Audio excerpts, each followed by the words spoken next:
Olá, começa agora mais um programa Tela Mackenzie, diretamente dos estúdios da TV Mackenzie em Higienópolis, capital paulista. Você já deve ter visto por aí áreas verdes verticais, em paredes de grandes edifícios principalmente. São os chamados jardins verticais, mas há também as fazendas verticais. Para falar sobre o assunto, hoje aqui conosco a professora Pérola Felipetti Brocanelli, da Faculdade de Arquitetura e Urbanismo aqui da Universidade Presbiteriana Mackenzie. Professora, seja muito bem-vinda ao Tela Mackenzie. Muito obrigada pelo convite, é muito bom estar aqui. Pois é, a gente quer saber agora como é que está se dando essa implantação de jardins e de fazendas, qual que é a diferença? Fala pra gente, professora, por favor. O que acontece é assim, na verdade, tudo se inicia com uma questão que é salvar a terra fértil. Então, isso que é o mais importante. Então, Emílio Ambas, na década de 80, ele é um arquiteto que teve essa sacada. Ele falou assim: puxa, eu preciso fazer alguma coisa com esse solo, aonde o edifício pousa no terreno, esse solo fértil, ele está sendo perdido. Está sendo levado para um aterro, não está sendo utilizado, e este solo é uma riqueza muito grande. Então, ele cria uma tipologia de arquitetura que começa a colocar ou a terra em vasos, em estruturas laterais aos edifícios, né? Como vocês podem ver aqui nas imagens, ou ele coloca também sobre os edifícios. Parece até uma arquitetura do Niemeyer, né? Com aquelas rampas que vêm do chão, só que cobertas de terra, e então as pessoas podem andar. Então, ele recupera o espaço do pedestre. Então, a partir daí, se começa a explorar essa questão do jardim vertical, né, do verde vertical nas cidades, em áreas urbanas. E, a partir disso, o Patrick Blank, ele começa a desenvolver toda uma estruturação da vegetação nessas paredes verticais. Como é essa interdependência entre as espécies? E na França, então, esses jardins verticais começam a surgir, né? E a tecnologia para sustentá-los, como que é a irrigação, tudo isso começa a surgir. E chega aqui, até que chega aqui em São Paulo, né? E aí as pessoas começam então a ter esse impacto, é possível, não é possível? Será que dá umidade na parede? Quem paga esse jardim, né? E quando que chegou aqui em São Paulo? Olha, esses jardins verticais, eles começam a surgir em São Paulo, acho que é desde 2014, né? 2014, 2015, nós já começamos a ter os primeiros exemplares. E em 2015, né, o prefeito de São Paulo criou um decreto aonde ele dá um fomento para isso. Então, esse caso ficou famoso internacionalmente. Eu estive no Peru, né, no ano passado, em 2015, para explicar, para falar como que estava se desenvolvendo esse sistema, né, de infraestrutura verde urbana que dá um suporte à qualidade ambiental da cidade. Porque as mudanças climáticas para alguns países são um fator assim, de muita preocupação. E o Peru é um deles, né, devido às dificuldades de abastecimento de água potável da população. Então, como ainda imputar um jardim vertical que precisa de irrigação? Da onde vai vir essa água? Essa ideia de suspender, de tirar o solo onde vai ser implantado um edifício é porque tem uma camada viva, é isso? O solo nos seus primeiros 50 até, né, 50 centímetros de profundidade, ele é a camada fértil do solo, aonde, às vezes menos, às vezes 30, às vezes 40 centímetros de profundidade, é onde realmente nós temos aí os nutrientes para as plantas, né? E o Emílio Ambas, ele falava, nossa, mas é um crime, né, você não aproveitar esse solo. E nós sabemos que esse solo, se ele for amontoado, ele perde a vida, né? Porque ele depende da luz solar, ele depende da aeração para se manter vivo, senão ele começa a morrer, começa a ficar inerte, né? A gente começou o programa falando sobre jardins verticais, fazendas verticais. Quais são os tipos desses espaços verdes verticais que existem? Então, nós temos que o paulistano está conhecendo, né? O jardim vertical, que é feito com um substrato bem reduzido e bem concentrado. O substrato é uma terra, né? Uma terra bem fértil, né? Nós temos também as fazendas verticais, aonde se produz basicamente eh, alimentos vegetais, né. Existe a possibilidade de se trabalhar com espécies animais? Existe, existe. Agora eu ainda não vi um projeto construído dessa forma. Utópicos existem e o público pode ver um projeto utópico que Que é o hoje lá é Dragonfly em numa Nova ilha em York. Nova York, né? Exato. Então é criado uma grande fazenda vertical, né, É incrível, realmente é muito lindo. parece uma harpa, né, é É, semi-transparente, porque você tem que garantir a luz, né. Então são ideias, são utopias, né. E isso não é uma coisa muito, assim, louca, né, muito doida. Por quê? Porque você também tem a distância, né, do produto até o consumo. Então, você facilitando essa logística, você barateia custos, né.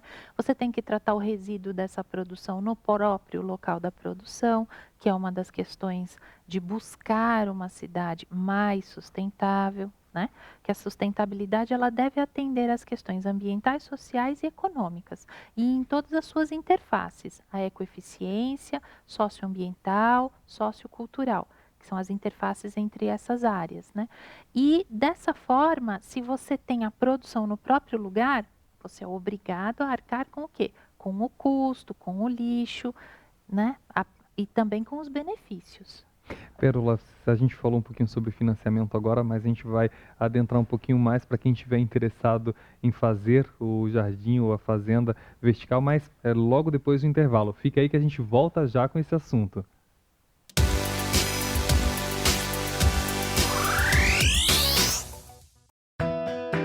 Estudar é uma forma de ampliar horizontes. E no Mackenzie, sempre é hora de aprender. Não importa se você é criança, adolescente ou adulto, porque aqui você sempre encontra educação de qualidade, do ensino fundamental à pós-graduação. Descubra o que o Mackenzie pode oferecer. Acesse o nosso site. Mackenzie, um mundo para você. Amplie seus conhecimentos. Faça pós-graduação no Mackenzie. São mais de 140 anos de tradição e pioneirismo em ensino. Informe-se e crie novas oportunidades em sua vida.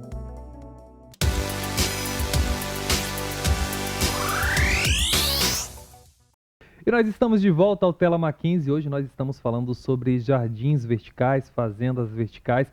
E aqui conosco a professora Pérola Felipetti Brocanelli, da Faculdade de Arquitetura e Urbanismo da Universidade Presbiteriana Mackenzie. E que está nos ajudando a compreender um pouquinho mais sobre a implantação. A gente começou falando sobre a questão dos incentivos no bloco anterior. Se alguém quiser colocar no prédio, como é que faz? O que que é preciso? Como é que está se dando essa implantação? É necessário entrar em contato com a Secretaria do Verde, né, e aceitar um jardim vertical no edifício, mas aonde, né? Nesse momento, a prefeitura está disponibilizando fomento, ao longo do eixo do elevado Costa e Silva, conhecido Minhocão. É experimental por enquanto? Na verdade, é um decreto, né, que dá esse fomento. Por quê? Porque é uma das áreas mais quentes da cidade de São Paulo, mais poluídas. E a vegetação tem a capacidade de melhorar o microclima urbano. Então, é uma região muito quente, né? Ela também tem uma capacidade de diminuir a reverberação. A reverberação não é dizer assim, ah, acabou o ruído porque tem vegetação. Porque se fosse assim, com todo respeito, a gente pendura uma samambaia na frente da janela e deixa o vizinho tocar a música alta que você não vai escutar. E não é verdade, né? Então, nós precisamos entender que a vegetação em grandes empenas, que são grandes paredes sem janelas, essa vegetação vai diminuir que esse ruído bata e volte, né? Igual banheiro, quando está cantando, né? Lá, lá, lá, não dá um eco? Uhum. Então, mesma coisa, o ruído urbano, né? Então, a vegetação vai diminuir, né, a capacidade desse ruído reverberar, ou seja, voltar, né? Então, é importante num eixo tão barulhento, né, e num eixo tão quente, tão seco, a vegetação umidifica o ar em algumas taxas, em algumas proporções bem interessantes. É porque para quem não conhece aquela região ali do Minhocão, quase não tem árvore, né? Praticamente não tem. Nós temos ali uma concentração de árvores na praça do Largo Santa Cecília, do metrô, e outra concentração de árvores no metrô Marechal Deodoro, Que é muito que é outra pequena. praça também.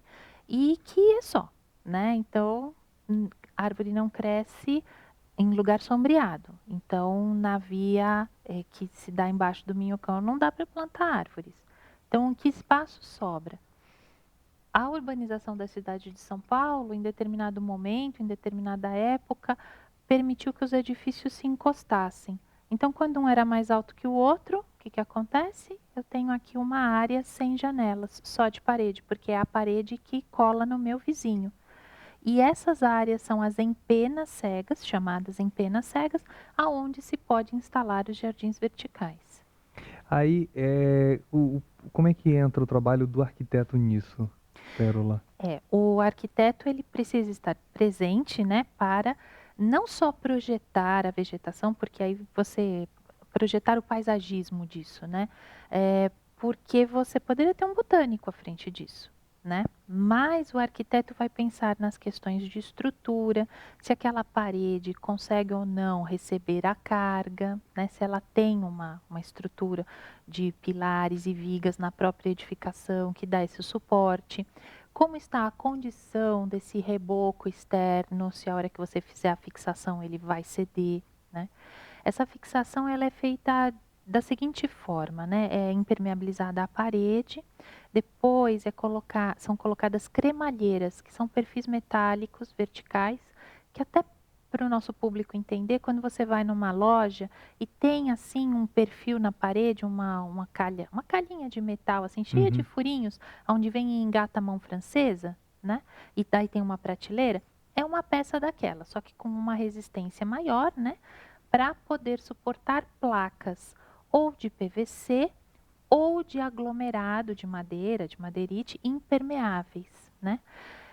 E sobre essas placas, então, são pregadas duas camadas de feltro, um feltro especial, né, um feltro industrial, por onde a água vai percolar.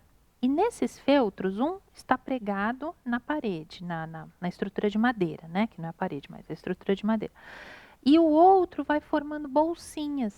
Nessas bolsas se coloca um pouquinho de terra, que é o substrato concentrado, e a plantinha. Então, a água, ela não vai encostar na parede, porque você tem a distância da cremalheira, né? Então, não vai haver não vai encostar, não vai ter problema de umidade. Então não corre o risco da... Não dá umidade, tá? Então, isso tudo tem que ser supervisionado pelo arquiteto, por engenheiro, se for o caso, né? As plantas devem ser escolhidas adequadamente, não só por sua beleza estética, mas também pelo seu tamanho, né? Ela não pode ser muito grande, não pode ser uma árvore, né? Vai levar tudo abaixo, certo? E uma coisa importante, no nosso clima, que precisa de umidificação e refrigeração, nós precisamos que essas plantas evaporem bastante. Então, no nosso clima e na condição da cidade de São Paulo, que está muito seca, com um ciclo hidrológico desequilibrado, precisando de umidade no ar para voltar a ter um ciclo hidrológico mais equilibrado, né? Nós precisamos de plantas que tenham uma taxa de evapotranspiração maior. Essa evapotranspiração é a transpiração da planta. E plantas com folhas mais largas, maiores, têm maior evapotranspiração. É fácil, é só pensar na bananeira. A bananeira tem um folhão, ela evapora bastante, né? Ela vai drenando aquele solo onde ela está, por isso que ela tem que ficar num lugar muito úmido, para ela poder se desenvolver, né? Então, essa umidificação é necessária para esse controle do clima urbano. E da onde vem essa água? Exatamente. No meio de crises hídricas que a gente vem falando, Pois é. como regar essas plantas? Então, é importantíssimo que essa irrigação seja feita com água de reuso, que ao instalar um jardim vertical, também se instale um sistema de reuso para purificar o esgoto do prédio. Nós chamamos de esgoto de efluente, né? Mas purificar o esgoto do prédio de forma que ele possa irrigar este jardim. Porque quando falta água, falta mesmo. Ninguém vai colocar água no jardim e se privar de um banho ou se privar de lavar roupa, né? Uhum. Então a gente precisa ter esse cuidado. E as plantas precisam de água também. Precisam de água e não adianta buscar artifícios. Mesmo que você faça uma irrigação por gotejamento, alguma coisa bem controlada, mas você vai precisar aí de 3 metros cúbicos de água para uma grande empena, de 3 a 5 metros cúbicos, uma grande empena. Estou falando de 500, 600 metros quadrados de área verde de jardim vertical, né? Mas cada metro cúbico é suficiente para 5 pessoas por dia, para tudo. Para tomar banho, para lavar, para enxaguar, para tudo que você for fazer, né? Para alimentação, para lavar roupa, para lavar casa.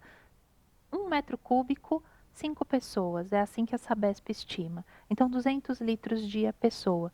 Então, você veja, se eu preciso de 5 metros cúbicos ou de 3 metros cúbicos, eu estou falando de 15 pessoas.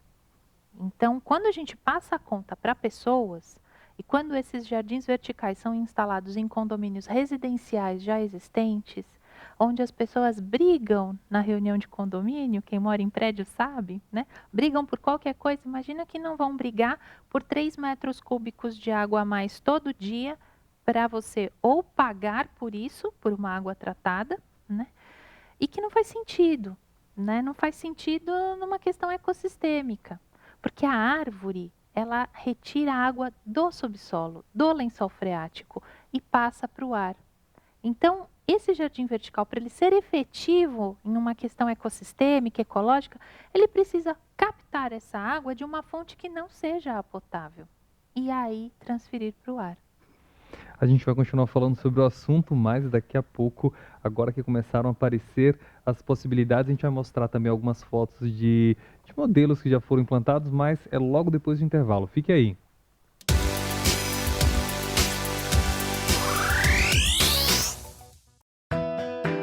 Estudar é uma forma de ampliar horizontes.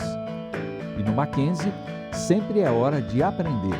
Não importa se você é criança, adolescente ou adulto, porque aqui você sempre encontra educação de qualidade, do ensino fundamental à pós-graduação. Descubra o que o Mackenzie pode oferecer. Acesse o nosso site. Mackenzie, um mundo para você.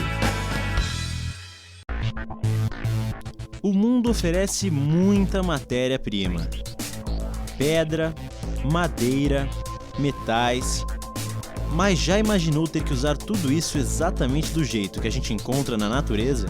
Felizmente, o ser humano aprendeu a manipular os elementos que precisa para atender às suas necessidades. Com isso, ele criou novos materiais, como ligas metálicas, plástico, e aprendeu a aprimorá-los, deixando-os mais resistentes ou econômicos. São séculos de conhecimento acumulado e que hoje pode ser usado pelos engenheiros de materiais. Eles desenvolvem novos produtos, novas soluções e deixam as empresas mais eficientes e competitivas. Quer entrar para esse mercado inovador?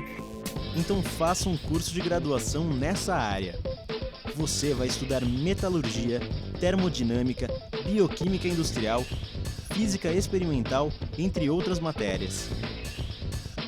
E o mais importante, você vai se tornar um personagem da grande revolução tecnológica que o mundo vive hoje em dia. Mackenzie, um mundo para você.